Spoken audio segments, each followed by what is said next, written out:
Ta parole est une lampe à mes pieds, une lumière sur mon sentier. Psaume 119, verset 105. La méditation.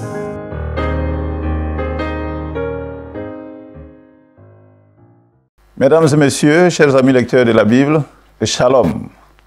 Bienvenue à votre émission journalière Méditons ensemble avec la Ligue pour la lecture de la Bible en association avec notre télévision, la télé Espérance de l'Église méthodiste unie. Ce matin, nous avons bien sûr notre équipe dynamique qui nous accompagne. Nous avons nos frères Zogbe, nos frères Mao, Aloka et la bien-aimée sœur Gra, que nous saluons chaleureusement. Bien sûr, pour méditer, on a besoin de nos instruments habituels, la Bible qu'il faut avoir dans une version que nous comprenons. Il faut avoir bien sûr le lecteur de la Bible, la version 2023 que nous utilisons. Et puis, il faut avoir un carnet de notes, il faut avoir un dictionnaire pour les mots difficiles pour nous permettre donc de mieux comprendre notre texte. Ça, ce sont les instruments du lecteur. Et la Bible nous recommande chaque fois, avant de lire la parole de Dieu, de venir au pied du Seigneur pour lui demander de nous instruire. Alors, chers téléspectateurs, avec moi, nous allons prier le Seigneur.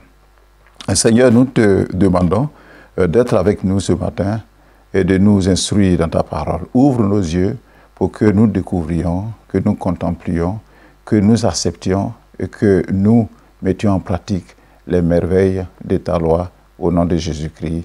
Amen.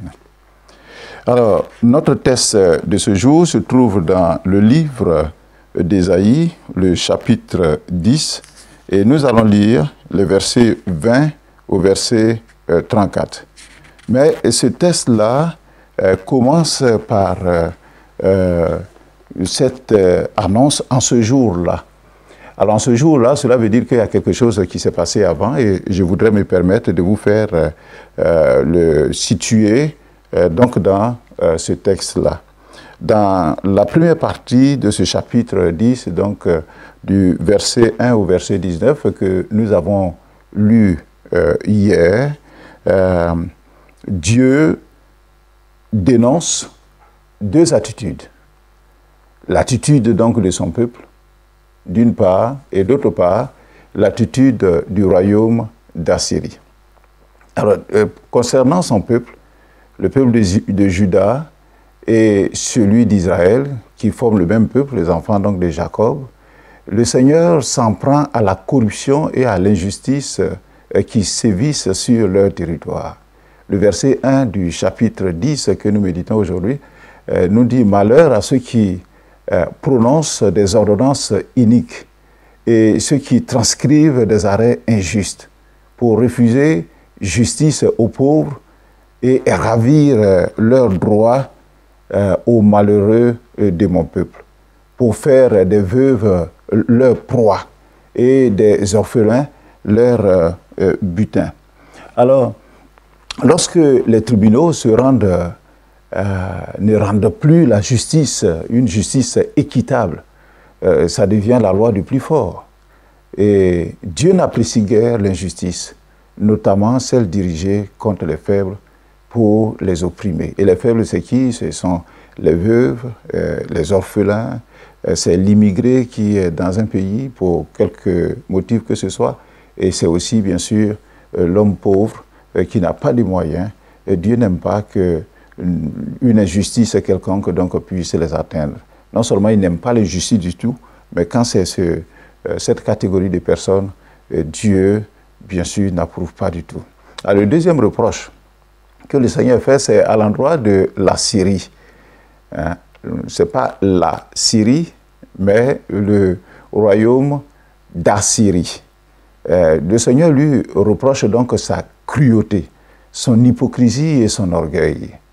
Au verset 5 de ce texte d'Ésaïe, le chapitre 10, il est dit « Malheur à l'Assyrien, verge de ma colère. » Et pourquoi malheur?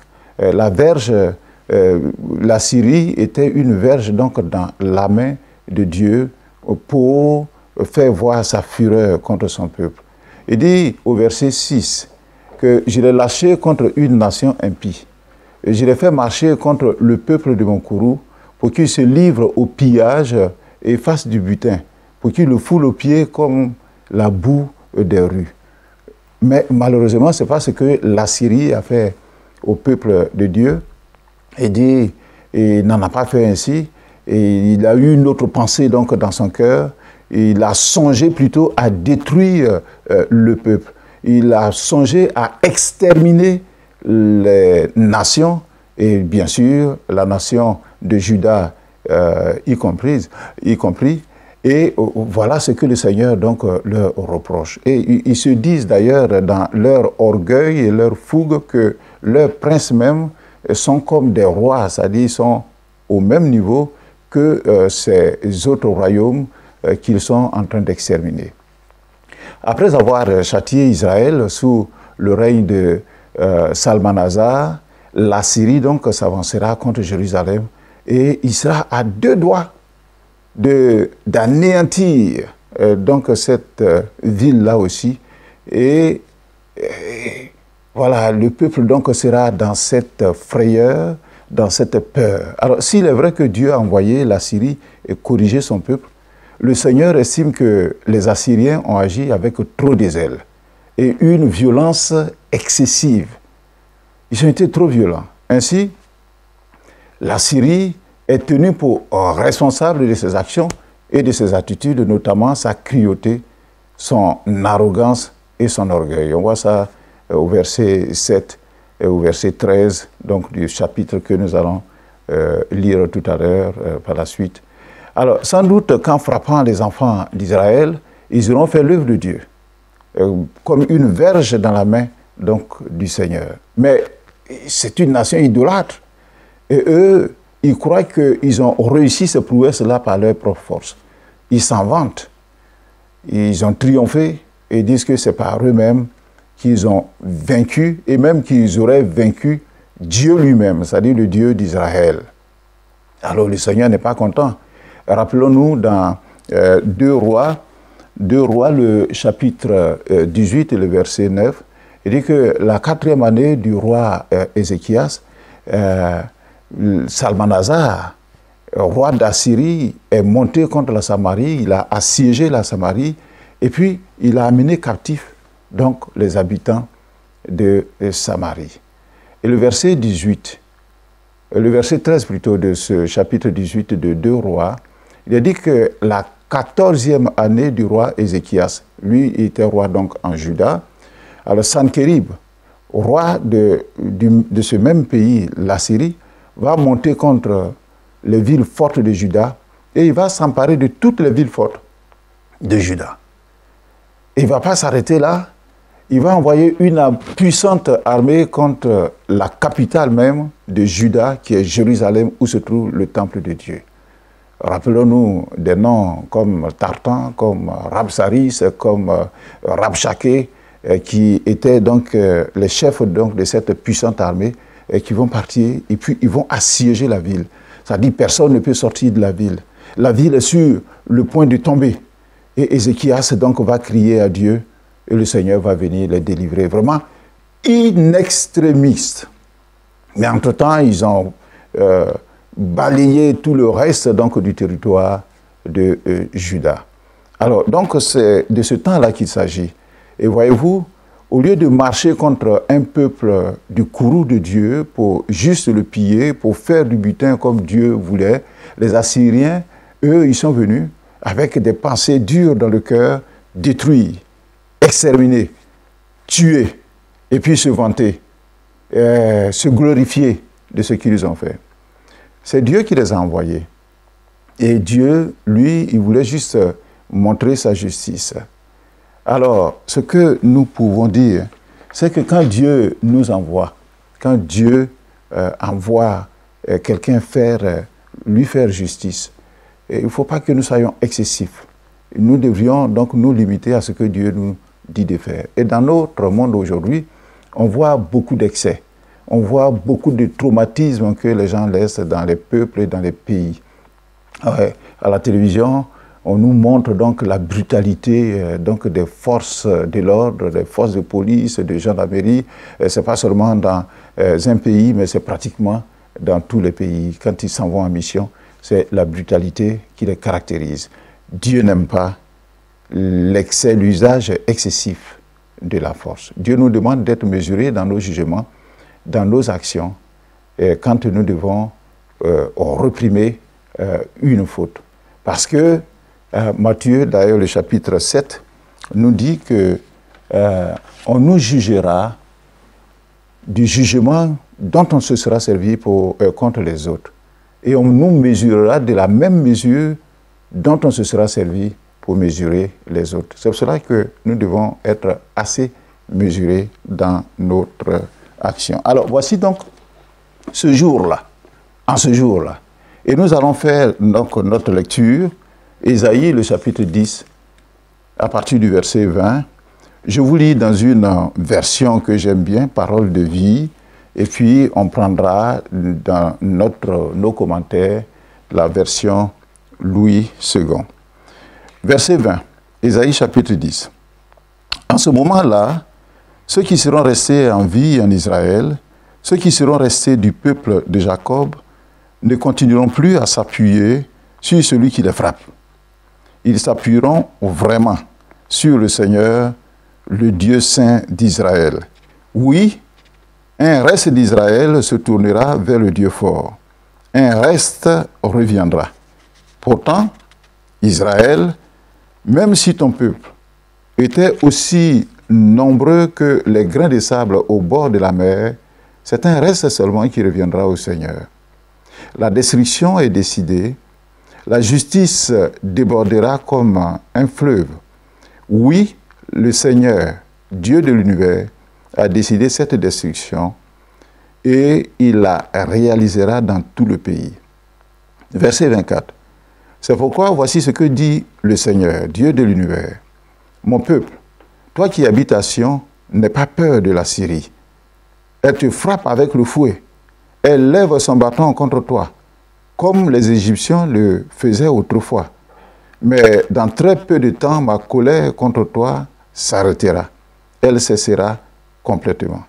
En effet, le Seigneur de l'univers lèvera son fouet contre la Syrie, comme il a fait contre les Madianites, au rocher d'Horeb. Il lèvera son bâton sur la mer, comme il a fait contre l'Égypte. Ce jour-là, il enlèvera la charge qui écrase ton épaule, qui pèse sur ton cou comme un joug. Les ennemis montent à Samarie. Ils arrivent près d'Ayat. Ils passent à Migron et laissent leurs bagages à Michmas. Verset 29. Ils traversent le chemin étroit et disent, passons la nuit à Geba, à Rama. Les gens tremblent de peur.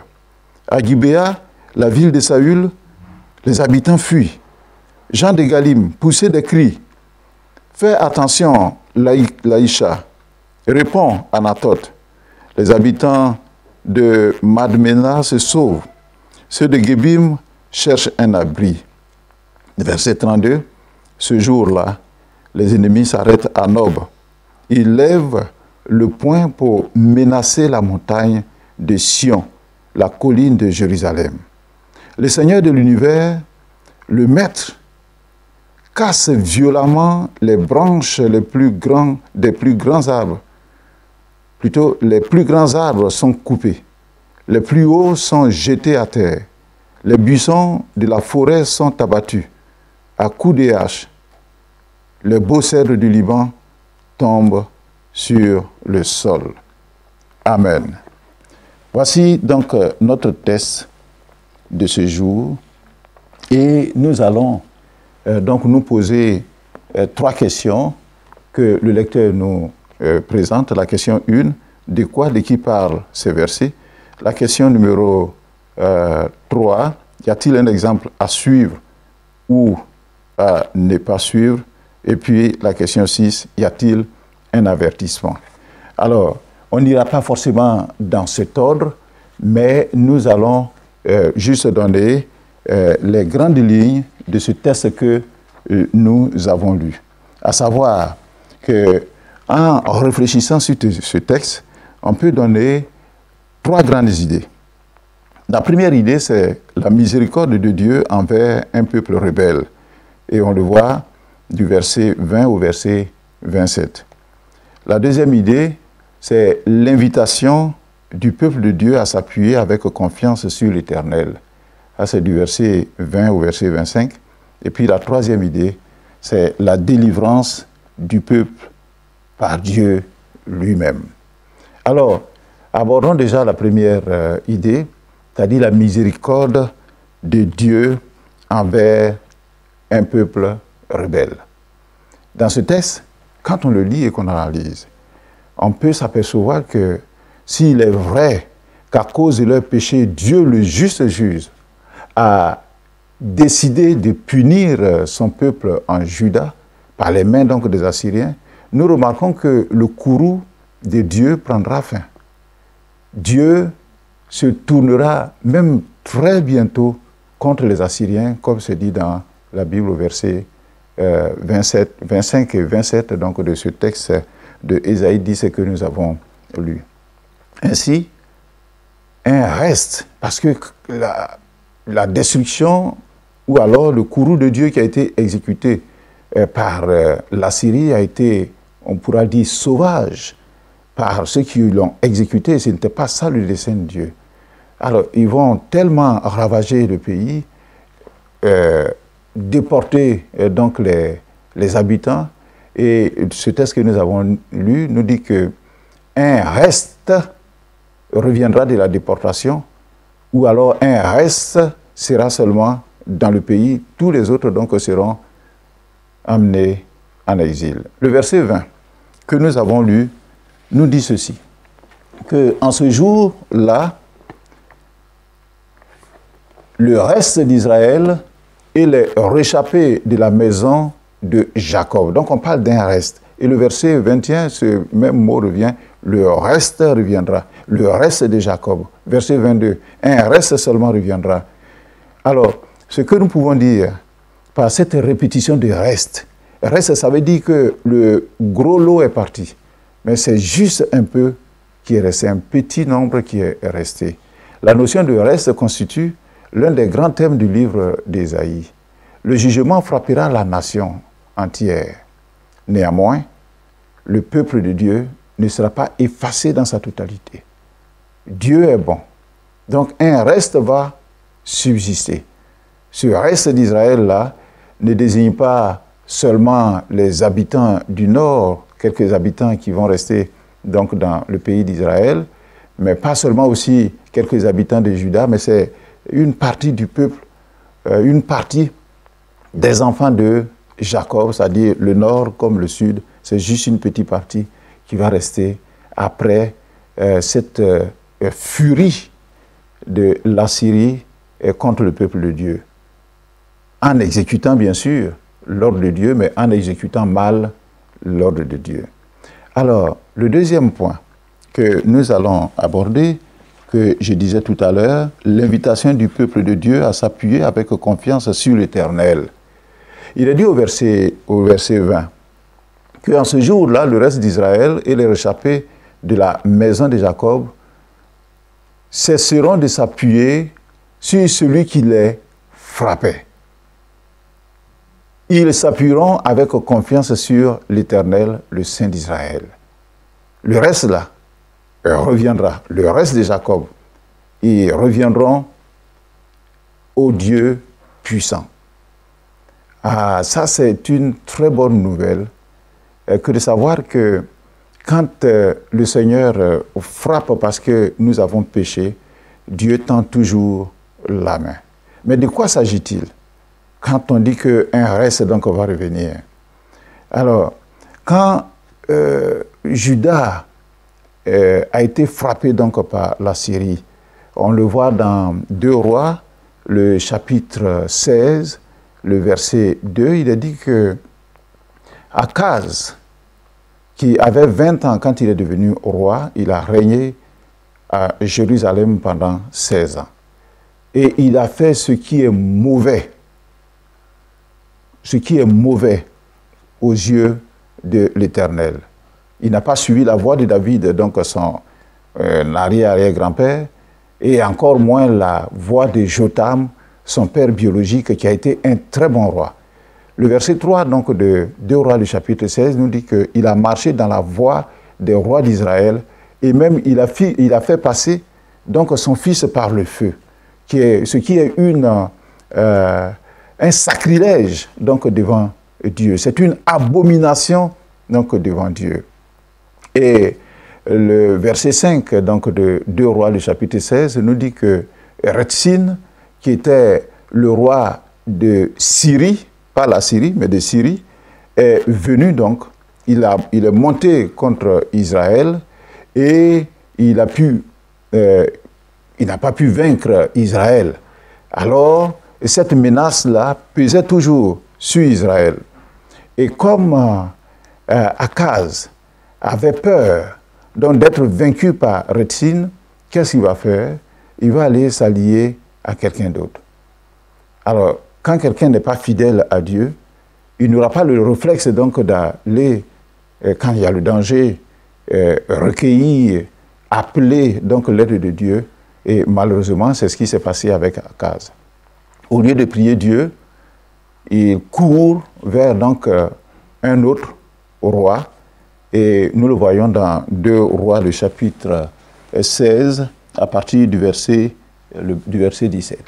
Du verset 7 plutôt. Il a dit que Akaz envoya des messagers à Tiglath-Pileser, roi d'Assyrie, pour lui dire: moi, Akaz, là, je suis ton serviteur, je suis ton fils. Et un roi qui va dire à un autre: je suis ton serviteur, je suis ton fils, monte et délivre-moi de la main de la Syrie et de la main du roi d'Israël, et qui s'élève donc contre moi. Et Akaz va même prendre l'argent et l'or qui se trouve dans la maison de l'Éternel et dans le trésor du roi, et va envoyer déposer ça au pied du roi d'Assyrie pour dire: bon, il faut prendre ça, et puis il faut venir m'aider.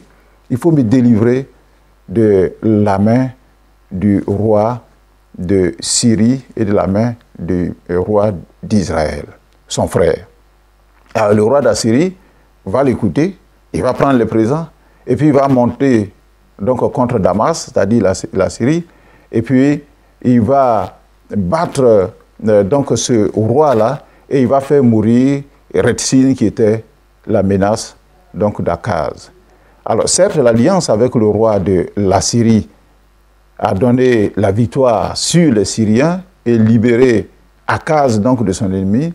Cependant, il faut noter que cette association contre nature va déteindre sur la vie d'Akaz, et même sur sa foi, sur l'adoration du peuple aussi. Alors, la mauvaise compagnie, nous dit la Bible, corrompt les bonnes mœurs. 2 Corinthiens, le chapitre 6, le verset 4, 2 Corinthiens 6, 4, nous dit que si nous nous mettons avec les infidèles sous un joug étranger, alors, bien sûr, ce qui va se passer, c'est qu'ils vont déteindre donc sur nous. Parce que quel rapport y a-t-il entre la justice et l'iniquité? C'est pour ça que la Bible nous dit de ne jamais nous mettre sous un joug étranger avec les infidèles.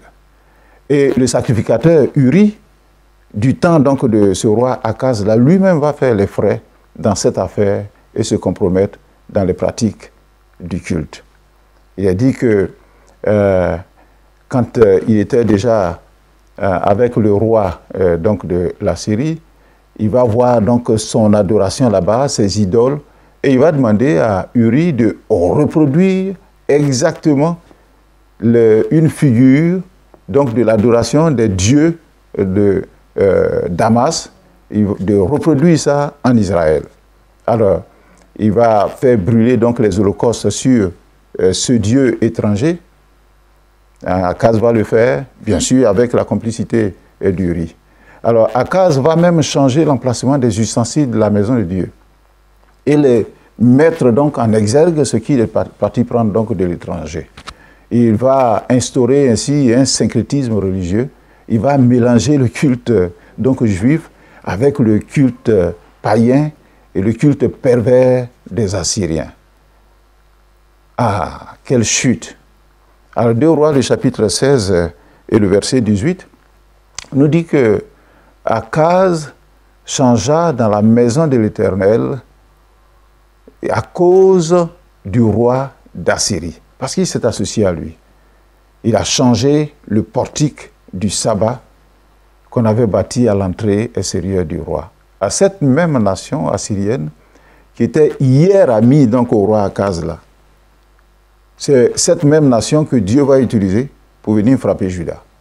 C'est la raison pour laquelle Dieu demande à son peuple de Juda, au verset 20 du texte que nous avons lu, Dieu demande que son peuple de Juda en ce jour-là, hein, parce qu'on les a envoyés en déportation, ce peu qui est resté là, que ce peu-là va retourner à lui, et le Seigneur lui dit, il faut cesser de t'appuyer sur la Syrie.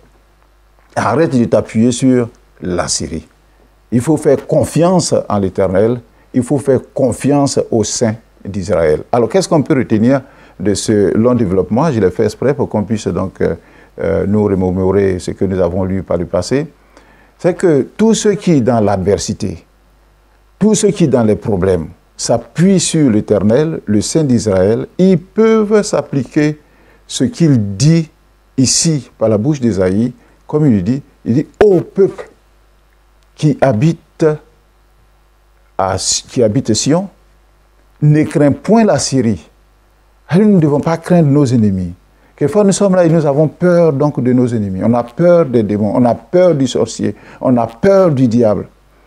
Les autres solutions que nous pouvons chercher en dehors de Dieu, là, ce sont des solutions malheureuses pour résoudre donc nos problèmes. Le psaume 118, le verset 8, paraît-il que c'est le verset qui est au centre donc de la Bible. Il y a autant de versets avant qu'après. Alors ce psaume 118, le verset 8, dit que mieux vaut chercher un refuge en l'Éternel que de se confier à l'homme. Mieux vaut chercher un refuge en l'Éternel que de se confier au grand. Toutes les nations m'environnaient, dit le psalmiste. Il dit, au nom de l'Éternel, je les taille en pièces. Alors, si je peux tailler en pièces les nations, ce n'est pas une personne qui, au nom de l'Éternel, pourra me résister. Et Dieu, lui, ne déçoit jamais. Il est fidèle. Alors, sachons nous mettre sous son joug et lui demander chaque fois que de besoin de venir donc nous délivrer. Alors, le troisième point que je voudrais que nous abordions dans notre méditation, et le dernier point du reste, c'est la délivrance du peuple par le Seigneur. Le peuple a été envoyé en exil. Et c'est un petit reste seulement qui est resté sur le territoire pour donc faire cette tautologie. Alors, le texte qui nous est soumis est une prophétie. Ça ne veut pas dire que ça s'est déjà accompli. Les événements sont encore à venir, vont s'accomplir dans le futur. Et le prophète Ésaïe nous rapporte de la part du Seigneur qu'il interviendra miraculeusement pour délivrer Juda de la maltraitance de la puissante armée de la Syrie. Comme il a fait auparavant, du reste. Il a fait contre Madian. Il a fait contre les Égyptiens, rappelons-nous. Dieu relève même que la Syrie, là, qui est en train d'opprimer son peuple, là, qui est en train d'écraser son peuple, qui a envoyé son peuple en exil, là, que lui-même, il va venir les châtier. Il va châtier la Syrie. Alors, le verset 24 nous dit, cependant, ainsi parle le Seigneur, l'Éternel des armées. Ô mon peuple, qui habite en Sion, ne crains pas l'Assyrien. Il te frappe de la verge et il lève son bâton sur toi, comme faisaient les Égyptiens. Mais encore un peu de temps, et le châtiment va cesser. Puis ma colère se tournera contre lui pour l'anéantir. En ce jour-là, en ce jour-là, le fardeau qui te fait porter là, sera ôté par-dessus ton épaule et le joug que tu portes, c'est-à-dire le poids donc de l'oppression là, te sera enlevé. Alors, en guise de résumé donc de cette idée, un peuple qui opprime, et puis le Seigneur dit, je viens, je vais te délivrer de cette oppression. Je vais mettre fin à la correction que je t'apportais, mais parce que lui, il a mal agi aussi. Il agit avec excès. Moi, je vais venir donc te délivrer et puis je vais le frapper. Qu'est-ce qu'on peut retenir là de cette image et de ces faits qui sont à venir? Dans Lamentation, excusez-moi, le chapitre 3, le verset 31, le Seigneur dit qu'il ne rejette pas toujours. C'est-à-dire aujourd'hui, si moi j'ai fait quelque chose de mauvais à Dieu, Dieu ne va pas me rejeter pour toujours. Dieu me tend toujours la main. Et si je reviens à lui, Dieu est prêt à me faire miséricorde. Le psaume 103, le verset 8, il a dit que l'Éternel est miséricordieux et il est compatissant. Dieu est lent à la colère et il est riche en bonté. Alors, il ne conteste pas sans cesse. Il ne garde pas sa colère à toujours. Il ne nous traite pas selon nos péchés. Il ne nous punit pas selon nos iniquités. Et Ésaïe de renchérit d'ailleurs, le même Ésaïe, au chapitre 9, verset 1 que nous avons lu par le passé, il dit « Les ténèbres ne régneront pas toujours sur la terre. » Alors dans notre vie, si nous sommes angoissés, si nous avons des difficultés, ces difficultés-là ne vont pas toujours peser sur nous, si du moins nous savons recourir au Seigneur et lui demander au secours. Si c'est parce que nous avons fait quelque chose de mauvais, que la main de Dieu s'appesantit sur nous, reconnaissons notre faute et Dieu est prêt à nous faire miséricorde. Chers téléspectateurs, quelle épreuve vivez-vous en ce moment?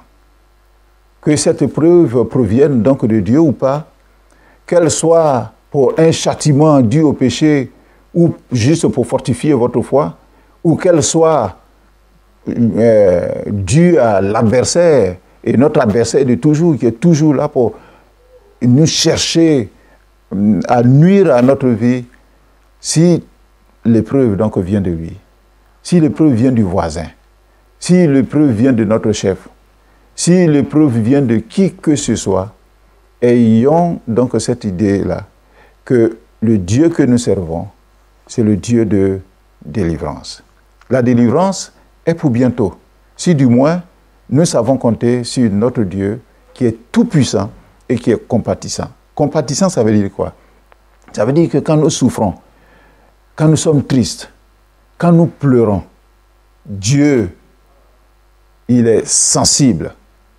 Dieu est sensible. Et je répète, Dieu est sensible à nos émotions. Si on est content, il se réjouit avec nous. Si on est triste, il est triste aussi. Et comme il ne veut pas nous voir tristes, Ésaïe, le chapitre 25, verset 9, dit ceci: en ce jour, l'on dira, voici, c'est notre Dieu, en qui nous avons confiance. Et c'est lui qui nous sauve. Donc Dieu qui voit notre tristesse, qui voit notre problème, qui est peut-être trop lourd pour nous, Dieu, il vient et il nous délivre. Il dit que c'est l'Éternel en qui nous avons confiance. Soyons dans l'allégresse et réjouissons-nous de son salut. Le salut, ça veut dire qu'il vient nous sauver. Alors, chers frères, chères sœurs, chers téléspectateurs, qu'est-ce que nous devons retenir donc de notre méditation de ce matin, où nous avons fait beaucoup de rappels?